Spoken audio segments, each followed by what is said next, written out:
Bien, nos queda todavía 30 minutos. Vamos a tratar de avanzar lo más rápido que se pueda porque también estoy de guardia acá en el hospital y me pueden llamar en cualquier momento.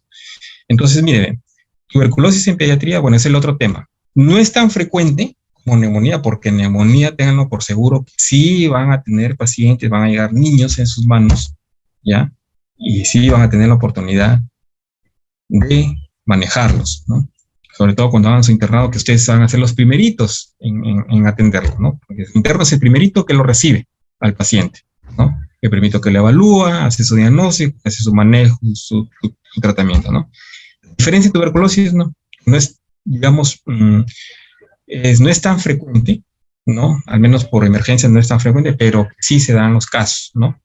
Es que tenerlo, hay que tener presente, ¿no? Saber diagnosticar y manejar, ¿no? Y algunos conceptos, ¿no? Tenerlos en cuenta, ¿no? Hablar a la hora de evaluar. Nosotros sabemos, ¿no? Ya hemos estudiado tuberculosis, pues, en repetidas oportunidades, en varias ocasiones, en diferentes cursos que he llevado, ¿no? Y sabemos que es la enfermedad infecciosa más frecuente, ¿no? Del mundo, ¿no? Y bueno, generalmente existe en la humanidad como la forma latente, casi la tercera parte del planeta no tiene esta tuberculosis en la forma latente, ¿no? Pero ¿cuál es la importancia en niños, ¿no? Lo más importante, en los niños, y les adelanto, ¿no? En los niños menor de 5 años tienen debilitada la inmunidad celular, su primera línea de defensa. Por eso, la importancia radica que en los menores de 5 años generalmente no hacen esta fase latente. O sea, se infectan del tuberculosis y desarrollan la enfermedad, como vamos a ver más adelante, ¿no? Esa es la importancia, ¿no? De la tuberculosis en pediatría, ¿ya? Entonces acá podemos ver pues, un niño, ¿no? Prácticamente escapando de la muerte, ¿no? Anteriormente, en siglos anteriores, pues, aquellos que se sospechaban, ¿no? De esta enfermedad que le llamaban la plaga blanca, la tisis, etcétera, los enviaban a islas, ¿no? Donde ahí hacían ensayos terapéuticos, pruebas terapéuticas con la intención de encontrar la cura para la enfermedad, porque generalmente nunca se encontraban y prácticamente estaban condenados a muerte, ¿no? Eso que es una de las principales causas de infecciones en la muerte en adultos en todo el mundo, ¿no? En cuanto al bacilo de Koch, bueno, el bacilo de Koch es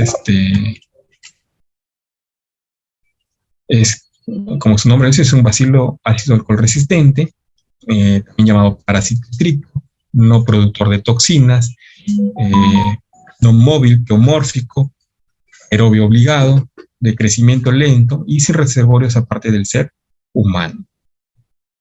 También tiene la característica de que es resistente al frío y a la desiccación, pero sin embargo es sensible a la luz del sol, ¿no? Al calor y a los rayos ultravioletas, ¿no? Eso sí es importante conocerlo, ¿no?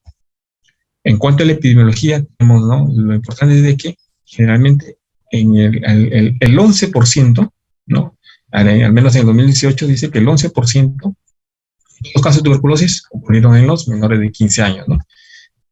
Y generalmente en pediatría no, se considera, ¿no? Así hasta los 15 años, ¿no? Ya. Pues de 10 millones de casos que se reportaron, 1.1 millones, que representa el 11%, se dieron en niños, y igual número en niños y niñas, ¿no?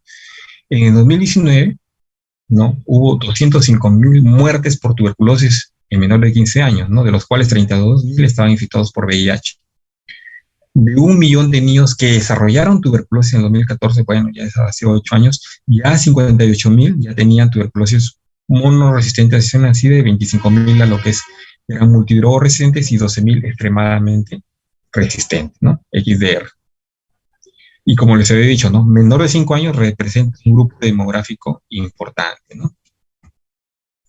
Ahora, este grupito, acá, bueno, son estudios de contactos con tuberculosis y contactos que recibieron terapia preventiva con isoniazida, terapia preventiva con isoniazida, ¿no? ¿Por qué les digo esto? Porque miren acá, en los adultos, ¿no? Contactos en general censados, tenemos acá, por decir, en el 2019, 74.000 y tantos, ¿no? Contactos examinados, tenemos 65.000 y tantos, ¿no? Ahora, en los contactos censados menores de 5 años, tenemos 6.700. Pero sin embargo, contactos censados menores de 5 años, con terapia preventiva de discapacidad, tenemos 3.700, casi un poquito más de la mitad. Hay una gran diferencia. Y eso es verdad porque todo contacto menor de 5 años tiene que recibir tratamiento preventivo con isoniazida, ¿no? Si ustedes tienen un niño menor de 5 años que tuvo contacto con un tuberculoso, tiene que recibir terapia preventiva, ¿no? Entonces, y vemos acá que no es así, ¿no? Lo censaron, sin embargo, no recibió su terapia preventiva, casi la mitad, ¿no? A la otra mitad es ser que desarrolle la enfermedad activa, ¿no? Ahora, en cuanto a la hepatogenia, bueno, la hepatogenia también, ¿no? La tuberculosis, todos nosotros ya en algún momento también nos han enseñado, lo hemos estudiado, lo hemos leído, ¿no? Entonces, el bacilo de Koch, ¿no? Ingresa generalmente en las gotitas de fluido que son menores de 5 micras, ¿no? Ellas ingresan, ¿no? Por la vía respiratoria y llegan ¿hasta dónde? Hasta los alvéolos, ¿no? En los alvéolos, ¿quiénes salen? Nuestra primera línea de defensa, que son los macrófagos, ¿no? ¿Qué hacen los macrófagos? Los macrófagos fagocitan a este bacilo, ¿no? Al fagocitar, eliminan al bacilo. Puede ser que ahí quede, ¿no? Ahí quede destruyendo el bacilo, o puede ser que no. Vayan ¿hacia dónde? Hacia el ganglio linfático, ¿no? En el ganglio linfático, ¿qué hacen? Estos macrófagos van a presentar esa proteína, ese antígeno, esa proteína de la tuberculosis, lo presentan aquí a los linfocitos, a las células T. Estas células T, ¿qué van a hacer? Van a producir lo que es la interleuquina y el interferón gamma, ¿ya? Y estas interleuquinas, interferón gamma, ¿qué es lo que van a hacer? Van a estimular, que tengan más macrófagos, neutrófilos, etcétera, ¿no? Entonces, tienen que ser, con todo esto pueden formar un granuloma y ahí está también la infección, ¿no? Pero si no, también macrófago, sus bacilos pueden viajar a través de la sangre a otros órganos, ¿no? Y pueden producir lo que es la tuberculosis extrapulmonar. Entonces, pueden ocurrir 3 escenarios, ¿no? Uno de que por la sangre vayan a otros órganos, originen lo que es la tuberculosis extrapulmonar. Puede ser que quede acá, ¿no? En forma latente como tubérculos o tuberculomas, ¿no? Y en algún momento de la vida, ¿no? Pueden reactivarse, ¿no? Reactivan, ¿no? Y al reactivarse pueden contagiar, ¿no? Pueden contagiar también a otras personas, ¿no? Denme un minuto, por favor.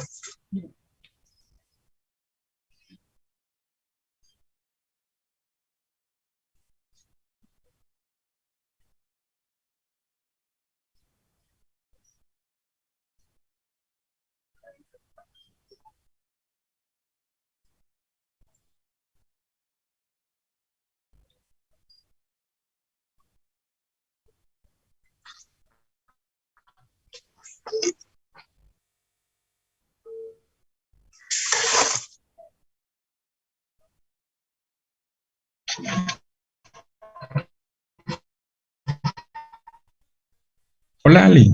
¿Qué tal, Ali? La arterial. Y la arterial. ¿Y cómo están sus electrolitos?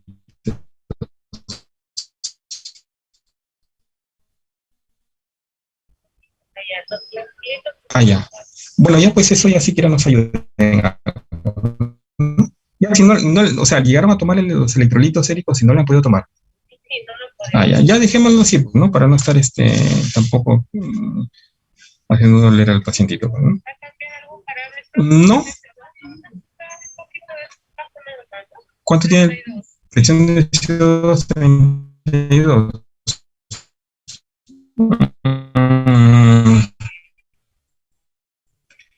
Bueno, le bajaremos un punto pues a la frecuencia. Ya, aquí voy por ahí. Ya, entonces en cuanto a a ver, ya, a la historia natural de la infección, ¿no? Entonces tenemos 4 escenarios. Una es la eliminación inmediata del organismo, otra es que pueden desarrollar la enfermedad, otra infección latente y la otra la reactivación de esta infección latente, ¿no? Como les he dicho, ¿no?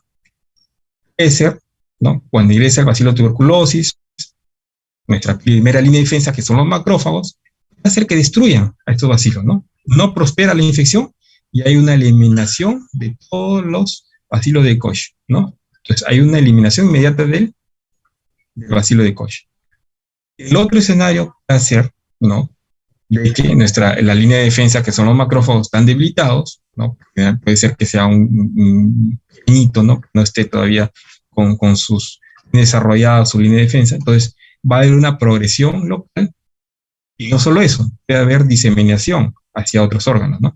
Entonces desarrolla lo que es la enfermedad, ¿no? Que es la enfermedad primaria.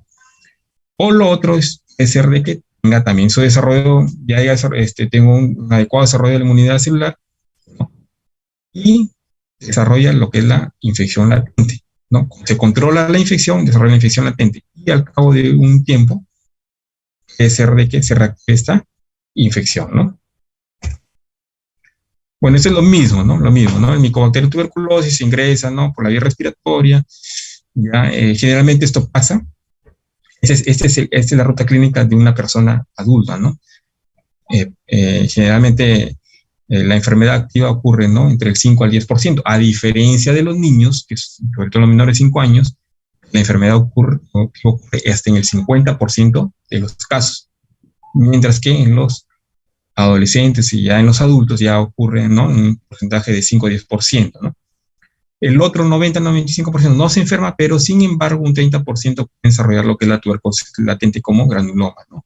Y después de un tiempo, ¿no? A años, se reactivan y pueden, pues, nuevamente contagiar, ¿no? Hacen la enfermedad activa y contagian a otras, ¿no? Se dice, ¿no? De que una persona con... Un minuto, por favor, un segundo. Hola, licenciada, ¿cómo está? Dígame, licenciada, dígame.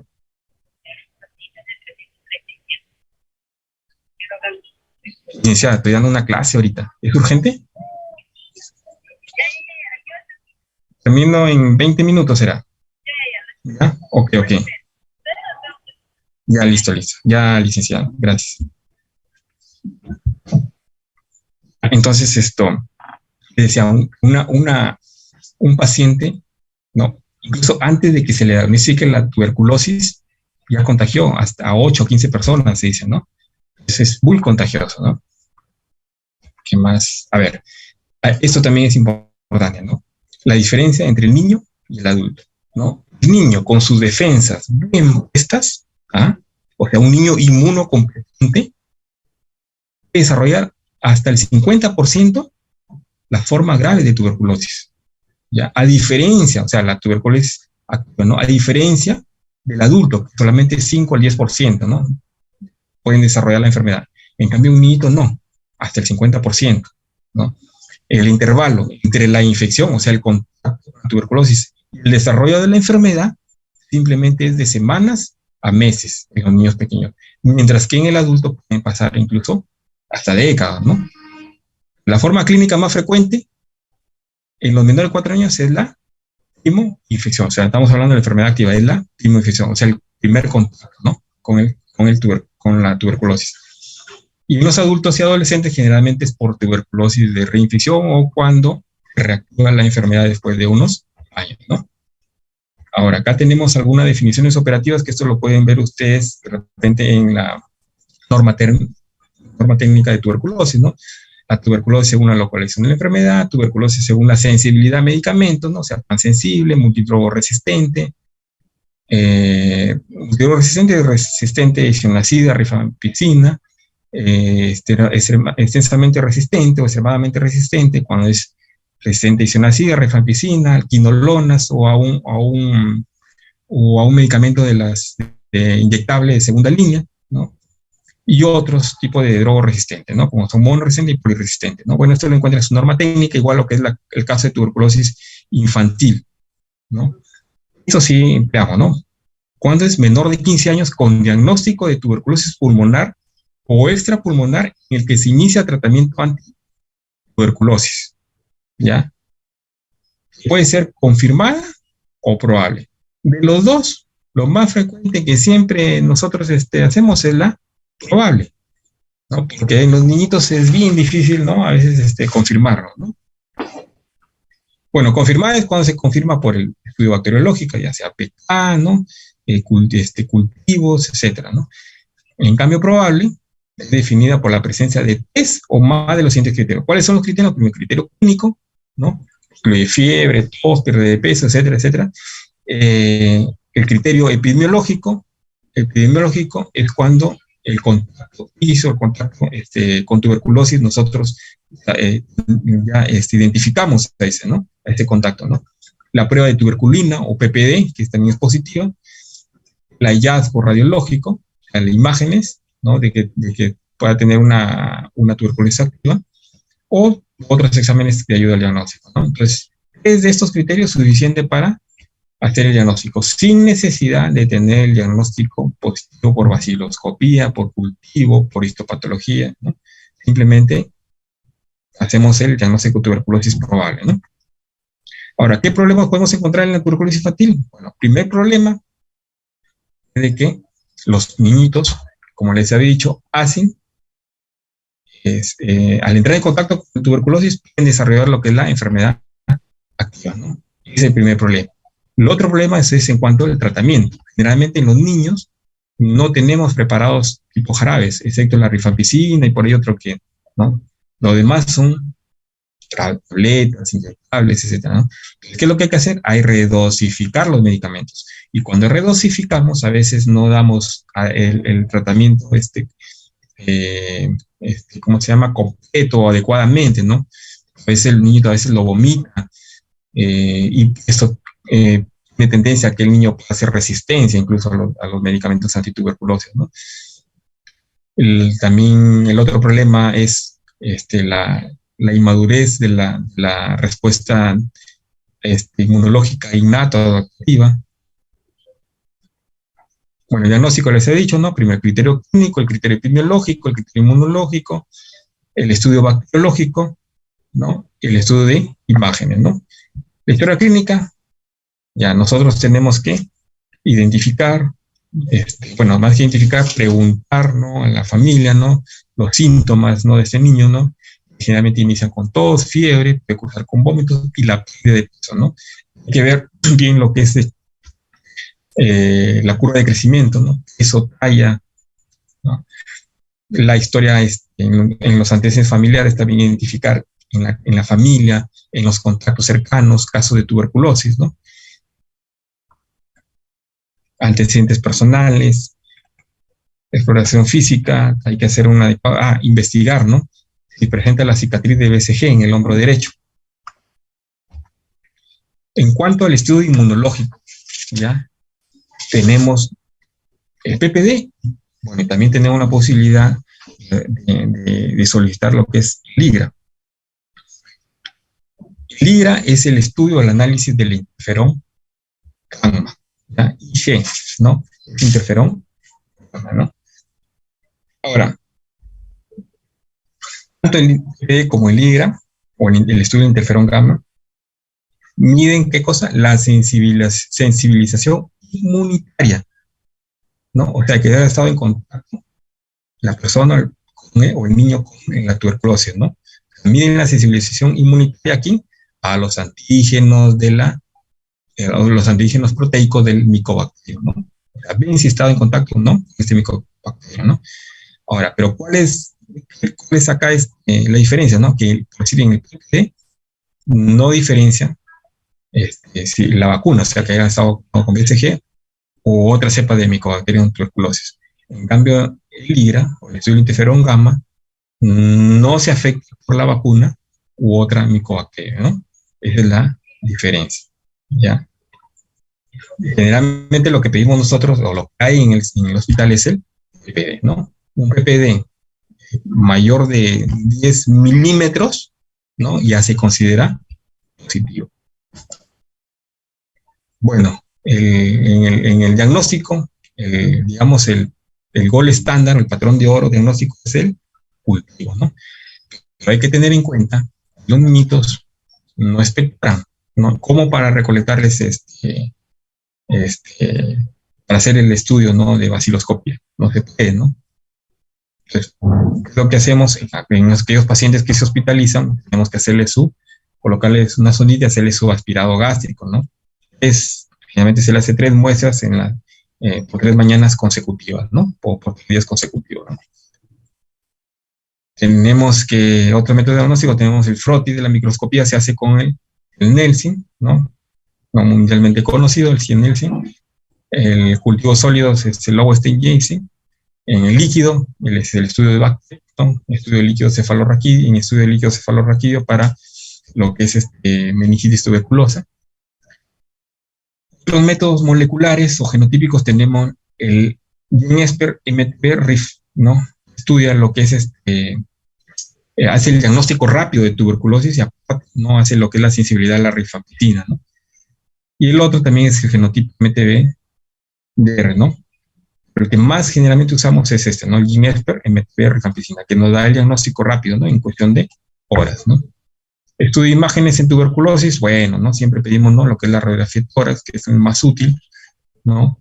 Debe ser adecuada, adecuadamente tomada, ¿no? Leída, tomada en antero-posterior y lateral siempre, ¿no? Acá podemos ver, ¿no?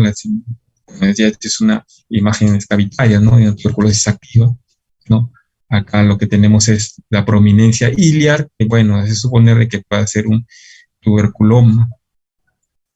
En la ecografía, ya sabemos que la ecografía es cuando nosotros tomamos de líquido en el pulmón, ¿no? Para estudiar el líquido, marcaje, riques, etcétera, ¿no? Tuberculosis, en lo que es tomografía con contraste, ya, acá es, bueno, más que todo para ver de repente adenopatías, ¿no? Que pueden comprimir lo que es la vía aérea, ¿no? También usamos en lo que es tuberculosis neurológica, ¿no? En patología intracraneal, igual que la resonancia magnética, ¿no? Entonces, el diagnóstico básicamente se hace con el PD positivo, más epidemiología, más clínica y más radiografía. Hay que recordar que en los niños no generalmente necesitamos el BK positivo ni cultivo positivo. En los niños basta con 3 criterios, ¿no? Ya sea el inmunológico, epidemiológico, clínico, radiológico u otros exámenes, ¿verdad? O sea, 3 de ellos.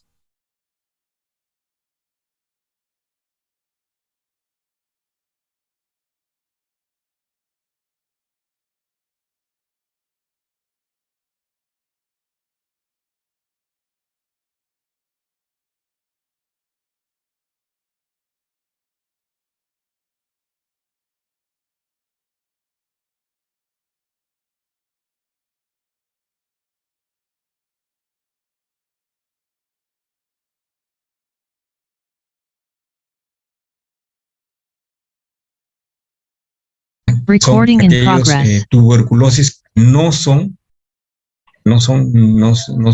incluyen lo que es tuberculosis iliar, neurológica, articular y con VIH, ¿no? Son aquellas tuberculosis pulmonar y extrapulmonar.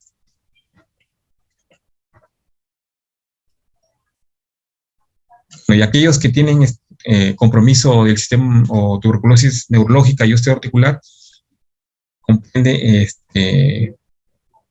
la primera fase 2 meses y la segunda fase 10 meses. A diferencia de la anterior, es 2 meses la primera fase y la segunda fase es 4 meses, ¿no? Eso también ya es conocido por ustedes, ¿no? Igual, ¿no? Tienes con VIH, el tratamiento es 9 meses, 2 meses la primera fase y la segunda fase 7 meses, ¿no?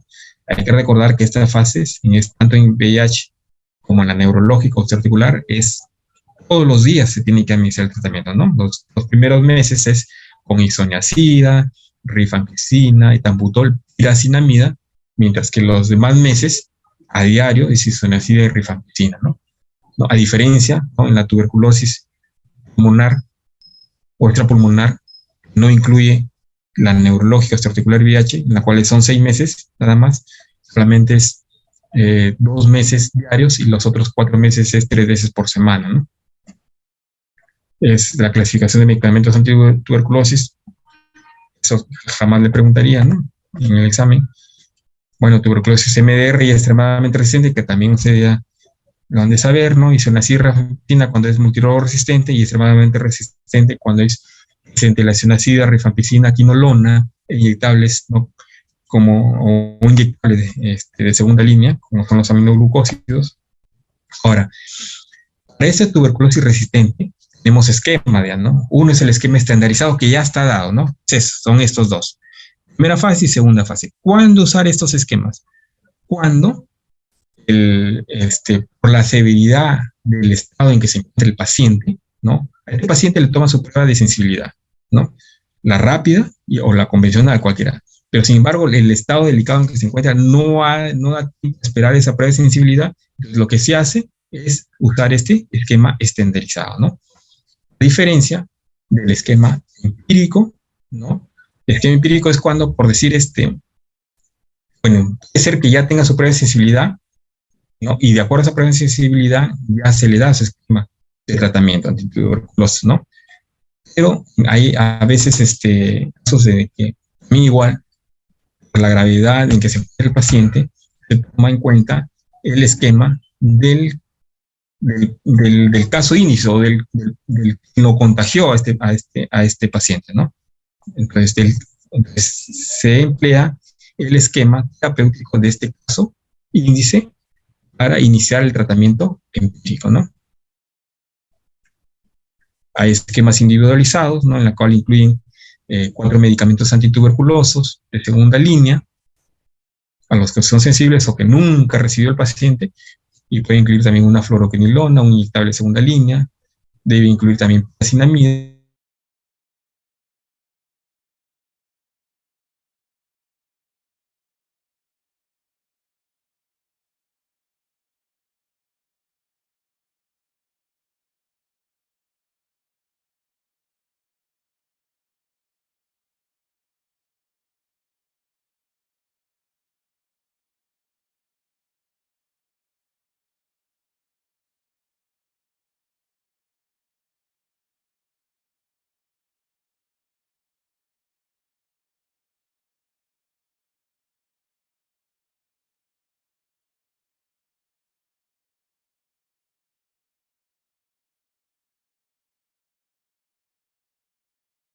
Recording in progress. Sí, doctor. Después tenemos medicina legal. ¿A qué empiezan? ¿O ya van a empezar?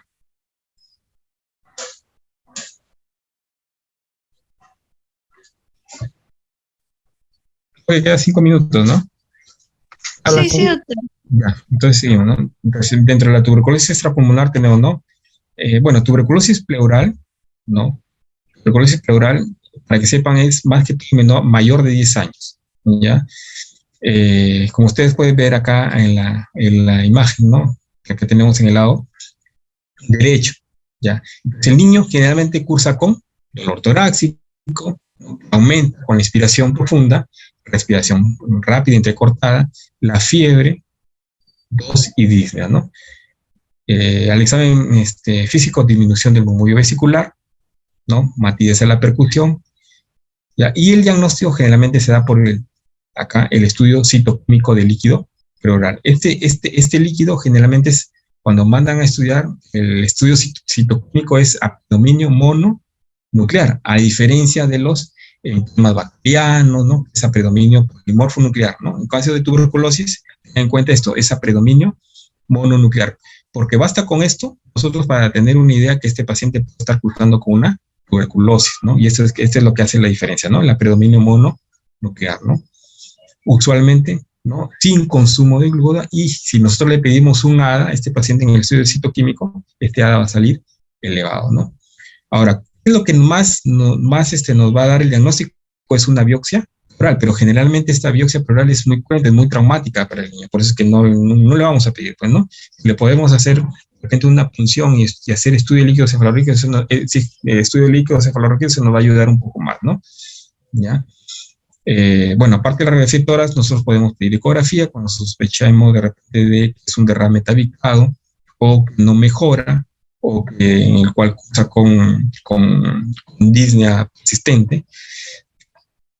Lo otro que nos ayuda es la tomografía, bueno, cuando también no tiene una evolución desfavorable para descartar de repente adenopatías, tabicaciones, empiemas, etc., ¿no?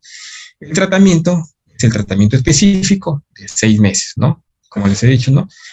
El otro también que incluye es la toracentesis terapéutica. Esta toracentesis generalmente es cuando el paciente cursa con dificultad respiratoria, ¿no? O sea, con gran derrame pleural. Porque si es un derrame pleural en el cual no hay dificultad respiratoria, esperamos, ¿no?, que con el tratamiento antituberculoso disminuya y ceda este derrame, ¿no? Pero sin embargo, si haya dificultad respiratoria, entonces ahí sí, ¿no? Hay que hacer una toracentesis, ¿no? Se puede instalar fibrinolíticos también para ayudar, y bueno, uso de corticoides cuando es derrame masivo, ¿no? Lo otro que esto sí es frecuente, es la tuberculosis ganglionar, ¿no? Esto sí es más frecuente en los niños, ¿no? En los niños pequeños, ¿no? Tenemos hasta el 40% de los casos se da, ¿no? Lo más frecuente es la escrófula, 25 a 35% de los casos. ¿Qué es la escrófula? Simplemente es la ulceración de una adenopatía. Puede ser cervical, puede ser submentoniana, puede ser cervical anterior o posterior, ¿ya? Pero lo característico es de que es una adenopatía no dolorosa, que llegar a fistulizar necrosis gaseosa, ¿no? Eso es la escrófula. También tenemos los ganglios mediastínicos, o también llamados lo más frecuente son los traqueobronquiales, ¿no? Que pueden, lo que puede producir con estos ganglios, que obstruyen la vía aérea. Al obstruir la vía aérea, el paciente puede cursar con una dificultad respiratoria severa, ¿no? Y puede entrar, si no damos tratamientos, puede producir hasta la muerte, ¿no? El diagnóstico, básicamente, bueno, si nosotros tenemos tener un diagnóstico no exacto, ¿no? Podemos hacer el estudio histopatológico, obstrucción del ganglio, ¿no? Pero si no, basta con el criterio clínico, epidemiológico, o la prueba, o cutánea, o el PPD, ¿no? Ya. Lo otro que sí es importante, sí es importante, ¿no?, es la tuberculosis miliar. La tuberculosis miliar afecta a los niños más pequeños, generalmente menor de 2 años, ¿ya? Y el curso es un poco alarmado, ¿no? Inicia generalmente, el niñito empieza de repente con tos, fiebre, un poquito de pérdida de peso, ¿no? Y después viene con dificultad respiratoria, ¿ya? Pero ¿cuál es lo más llamativo? De que esa tuberculosis miliar puede cursar con tuberculosis neurológica, ¿ya? Les cuento un caso así, rapidito nomás. Una vez llegó un paciente más o menos 1 año y medio por emergencia, un niñito de 1 año y medio por emergencia con dificultad respiratoria severa, somnolencia, ¿ya? Es un paciente que está con dificultad respiratoria severa, somnolencia, llenado capilar lento. Entonces, si ustedes se acuerdan de su triada, ¿no?, el triángulo, ¿no?, de evaluación rápida, entonces ese paciente podría ser a cualquier momento. Entonces, lo que se hizo es intubarlo, ¿no? Se le intubó, se le pidió su placa, como llegó somnoliento, nosotros pensamos que de repente puede haber como llegó somnoliento, nosotros pensamos que de repente puede haber también algo en el cerebro, ¿no? Puede ser un sangrado, no sé, ¿no? Se le pidió también una tomografía. Entonces, después que se le intubó, vemos la placa, y tenía su patrón micronodular, así como ven acá, igualito, ¿no? Entonces, era una tuberculosis miliar. Y cuando vemos la tomografía cerebral, hidrocefalia. Era una tuberculosis miliar con una complicación neurológica. Y eso es cierto, como dice acá, entre el 30 y 50% de los niños con tuberculosis miliar tienen también meningitis. Miren, hasta la mitad de los niños que hacen tuberculosis miliar pueden hacer meningitis, tuberculosis, ¿ya? Y por eso es importante, todo paciente con tuberculosis miliar, o sea, un niñito con tuberculosis miliar, hay que hacerle un estudio de líquido cefalorraquídeo para descartar meningitis, ¿no? Tuberculosa. Acá tenemos, ¿no? Entonces, y esta tuberculosis meningia, ¿cuál es lo llamativo? Que hasta el 30%, a pesar de que reciben tratamiento, ¿eh?, a pesar que reciben tratamiento, hasta el 30% pueden fallecer, ¿ya? Incluso recibiendo tratamiento, ¿ya? Entonces, bueno, el estudio de líquido cefalorraquídeo, que es importante también para el seguimiento, ¿ya? Y esto, ¿no? La tomografía. Cuando nosotros pedimos tomografía, y en los pacientes con meningitis tuberculosa, ¿qué lo podemos hallar? Hidrocefalia. ¿Qué más podemos hallar? Estos accesos o tuberculomas que también le No, cuando nosotros vemos hidrocefalia, vemos a un paciente así, y entonces puede ser, bueno, hidrocefalia, y nosotros relacionamos que un paciente que curse con tos, que tenga un contacto con tuberculosis, de hecho que este es una tuberculosis meningia o una tuberculosis neurológica, ¿no? Luego tenemos la tuberculosis ósea, que es silente, generalmente puede pasar desapercibida durante meses, años, ¿no? Como casi es, al inicio es indolora, después ya cuando hay en el caso por sí de una tuberculosis de la cadera, el techo, hemos tenido paciente con tuberculosis del techo de la cadera en la cual el paciente es asintomático bastante tiempo, ya después cuando hay una destrucción completa del techo de la cadera y cuando hay dificultad ya para la deambulación, ¿no? Ahí recién viene consulta el paciente, ¿no? Entonces, y nos damos con la sorpresa que es una tuberculosis. Pero lo más frecuente es la tuberculosis de las vértebras, 50%, ¿no? Luego le siguen las caderas, 15%, y luego las rodillas, 15%, ¿no? Y dentro de las vértebras tenemos a lo que es el MALDE, ¿no? La angulación de la columna vertebral, ¿no? Y cursando una cifosis grave. En estos casos, ¿no? O bien puede ser por, digamos que llega acá el bacilo de Koch por vía hemática, o también puede ser por contigüidad, o sea, puede ser un derrame pleural tuberculoso, fistulizar hacia los cuerpos vertebrales, ¿no? Y originar lo que es lo que afecta la angulación de la columna vertebral. El diagnóstico básicamente se basa en el estudio imagenológico con tomografía o resonancia y realizando lo que es las funciones aspirativas, ¿no? O biopsias.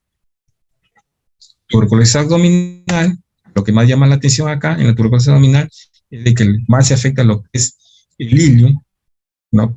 Por eso por tener una zona de éstasis, ¿no? Y lo que podemos siempre ver es siempre las múltiples adenopatías clasificadas, ¿no? Acá tenemos, ¿no? Las adenopatías, múltiples adenopatías que llaman mucho la atención, ¿no? En esta imagen, ¿no?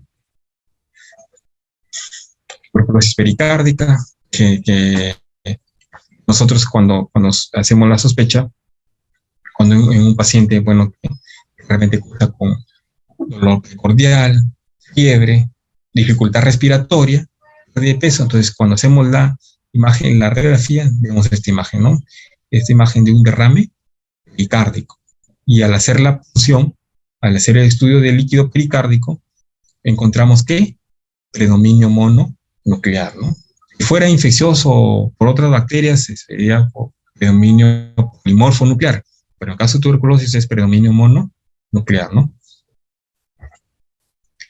Y en el estudio, en la tuberculosis del aparato urinario, abarca desde los riñones hasta la uretra, creo que el más frecuente es afectado es el riñón, ¿no?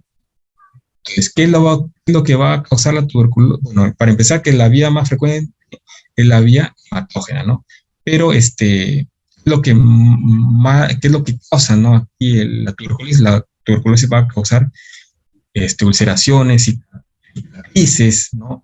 Van a disminuir la luz, ¿no? Tanto de los uréteres como de la uretra, causando estrecheces, ¿no? Estrecheces. Incluso llega a estrecharse que no va a dejar el paso el flujo de la orina, ¿no?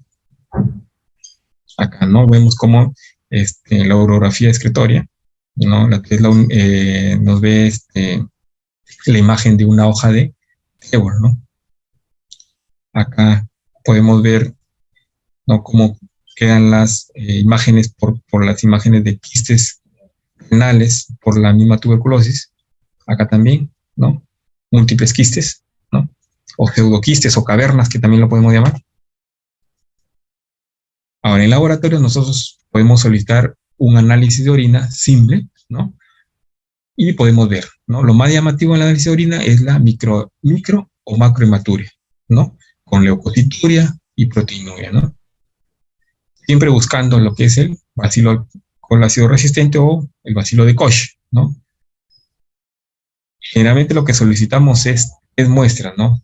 Una muestra por día para hallar y pedimos beca en orina. Beca en orina y cultivo de beca en orina. Bueno, eso es todo lo que hemos hablar en cuanto al tuberculosis, ¿no? Que fue el segundo tema, ¿no? Que es un poquito extenso y también también disculpando que haya avanzado tan rápido. No sé si habrá alguna consulta o damos por terminada la clase.